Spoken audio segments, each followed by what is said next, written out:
Krásný den či večer. Dnes vás vezmu na krátkou procházku po mostě přes Libušino údolí. A jelikož mám silné závratě, tak je to pro mě docela nadlidský výkon, ale výhled je tu pěkný, pokud teda zrovna není inverzní oblačnost a je něco vidět. Ale když už jsem zde byl, tak jsem se po mostě prošel, ale řeknu vám, byl to pro mě opravdu nadlidský výkon.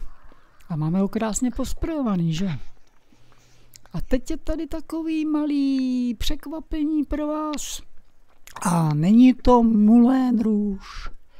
Je to náš třebíčský větrný mlýn. A mě by zajímalo, jestli někdo z vás netřebíčských, pokud se vůbec někdo, kdo není z Třebíče, na moje videa kouká, ví, k čemu tento větrný mlýn vlastně sloužil. Já vám to říkat nebudu a vy mi to můžete klidně napsat do komentářů, pokud se vám bude chtít. No a zároveň vás klasicky jako každý youtuber poprosím o nějaký ten like, o nějaký ten odběr, pokud se vám moje videa líbí, a dnes jsem se snažil být ne moc dlouhý, takže myslím, že toto video přežijete.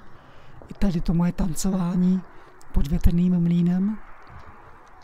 Ale my už se přesouváme dolů pod mlýn teď a koukáme se na most nahoru.